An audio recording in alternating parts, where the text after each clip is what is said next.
प्रिय बंधुभगिनीनो, मी फादर डॉक्टर पॅट्रिक डिसोजा.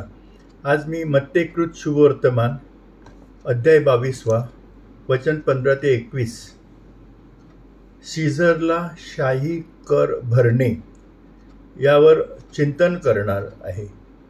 प्रिय बंधुभगिनीनो, परुषी येशूला त्याच्या शब्दामध्ये अडकवण्याचा कट रचतात. ते आपल्या शिष्यांना हेरोदियनसह म्हणजे हेरोद राजाचे हस्तक यांच्यासह येशूकडे पाठवतात आणि त्याची वारेमाप स्तुती करायला लागतात. गुरुजी, ते म्हणाले, आम्हाला माहीत आहे की तुम्ही सचोटीचे मनुष्य आहात. तुम्ही सत्यानुसार परमेश्वराचा मार्ग शिकवता. तुम्ही इतरांच्या प्रभावामध्ये पडत नाही, कारण ते लोक कोण आहेत याकडे तुम्ही लक्ष देत नाही. मग सांगा, तुमचे मत काय आहे? सीझरला शाही कर भरणे योग्य आहे की नाही? परुषी हुशार होते. त्यांना येशूला त्याच्या शब्दात अडकवायचे होते. जर येशूने सांगितलं की तुम्ही कर भरू नका, तर येशू रोमन राजाच्या विरोधात जाणार आणि मृत्यूदंडाला आमंत्रण करणार. जर तो म्हणणार की तुम्ही कर भरला पाहिजे, तर तो त्याच्याच यहुदी लोकांच्या विरुद्ध जाणार. म्हणजे काही उत्तर दिलं तरी येशूला पकडलं जाणार होतं. त्या पुरुषांच्या वर्तनामध्ये आणि बोलण्यामध्ये खोटेपणा तंतोतंत भरलेला होता. ही माणसं फसवणूक करून किंवा अप्रामाणिक शब्द वापरून, अप्रामाणिक मार्ग वापरून लोकांना फसवणारी माणसं असतात. ही खोटारडी माणसं असतात आणि अशी खोटारडी माणसं परमेश्वराला आवडत नाहीत. जे लोक शुद्ध अंतःकरणाचे आहेत त्यांच्यावर परमेश्वर प्रेम करतो. म्हणूनच येशूने म्हटलं आहे, धन्य ते जे अंतःकरणाचे शुद्ध, कारण ते परमेश्वराला पाहतील. आता अंतःकरणाचे शुद्ध लोक म्हणजे कुठले? अंतःकरणाचे शुद्ध लोक म्हणजे सचोटी, एकचित्त आणि अंतःकरणाची शुद्धता असलेले लोक. या लोकांच्या अंतःकरणात कपट नसते आणि ते आपल्या इच्छा पूर्ण करण्यासाठी किंवा आपले ध्येय साध्य करण्यासाठी लोकांची फसवणूक करत नाहीत. ही त्यांची वृत्ती त्यांच्या परमेश्वराप्रती असलेल्या नातेसंबंधातून आणि भक्तीतूनही दिसून येते आणि ती त्यांच्या दैनंदिन जीवनात ज्या लोकांच्या संपर्कात ते येतात त्यांच्याशी असलेले त्यांचे नाते आणि वागणूक यामध्ये सुद्धा दिसून येते. अशा लोकांना येशू धन्य म्हणतो आणि सांगतो की ते परमेश्वराला पाहतील. पण जी माणसं अशा शुद्ध अंतःकरणाची नसतात, ज्यांच्या मनामध्ये कपट असते, जे खोटी स्तुती करतात, ते परमेश्वराला पाहू शकणार नाहीत. अशा लोकांना जोपर्यंत त्यांच्या अंतःकरणात खोटेपणाबद्दल पश्चाताप होत नाही आणि ते पारदर्शक, प्रामाणिक आणि निस्वार्थी जीवन जगायला सुरुवात करत नाही, तोपर्यंत परमेश्वर त्यांना दूर ठेवणार आहे. निव्वळ स्वार्थीपणा आणि खोटेपणा आणि ह्यातूनच अप्रामाणिकपणा निर्माण होत असतो. आपण त्यासाठी पारदर्शक, प्रामाणिक आणि प्रेमाने भरलेले जीवन जगायला सुरुवात केली पाहिजे.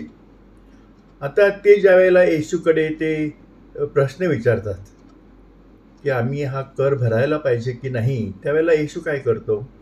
तो त्यांना सांगतो, मला नाणं दाखवा. म्हणजे जे नाणं ते कर भरायला वापरायचे ते नाणं तो आणायला सांगतो. मग ते एक नाणं आणून त्याला दाखवतात.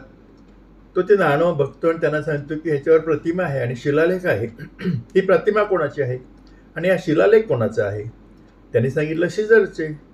मग तो त्यांना म्हणाला, जे सीझरचे आहे ते सीझरला द्या आणि जे परमेश्वराचे आहे ते परमेश्वराला द्या.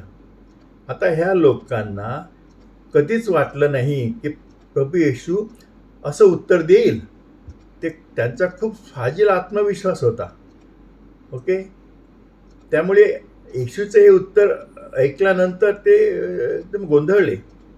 येशूला त्यांचा दुष्ट हेतू माहीत होता.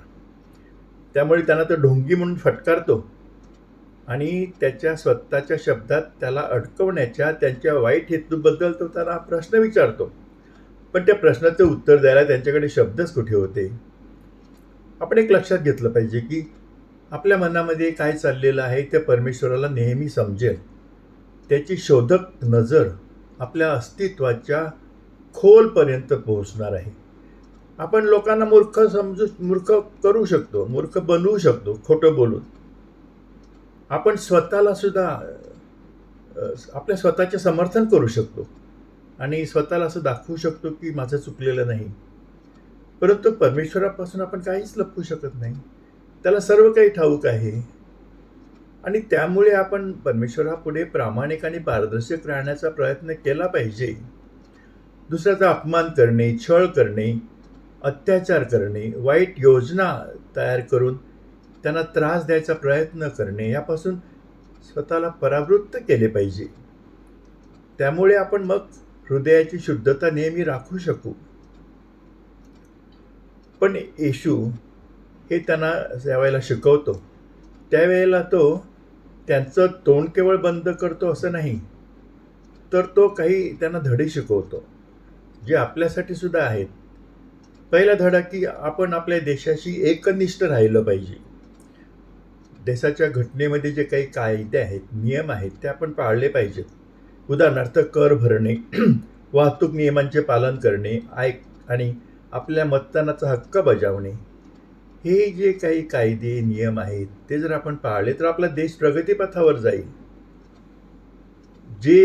ज्या देशामध्ये लोक कायदे पाळत नाहीत तो देश प्रगतीपथावर जाऊ शकत नाही. त्या देशामध्ये सतत गोंधळ असतो. दुसरा धडा येशू शिकवतो तो म्हणजे राजकारण आणि धर्म ह्यांची आपण कधीच मिसळणूक करू नये. राजकारण हे चांगलं आहे, मौल्यवान आहे आणि कोणत्याही राष्ट्राच्या विकासासाठी आवश्यक आहे. राजकारणामध्ये आपण चांगले नियम करू शकतो, कायदे करू शकतो, खूप प्रगतिशील योजना आखू शकतो. परंतु धर्माला राजकारणापासून वेगळं ठेवलं पाहिजे. राजकारणामध्ये धर्म मिसळला की असंख्य समस्या आणि अडचणी निर्माण होतात. तिसरा धडा येशू शिकवतो तो म्हणजे लोकांनी कधीही परमेश्वराच्या बुद्धीची परीक्षा घेऊ नये. संत पाऊल सांगतो की परमेश्वराचा मूर्खपणा मानवी बुद्धीपेक्षा शहाणा आहे. याचा अर्थ काय आहे की ईश्वराची योजना किती मूर्खपणाची वाटली तरी ती मानवी योजनांपेक्षा अधिक शहाणपणाची असते.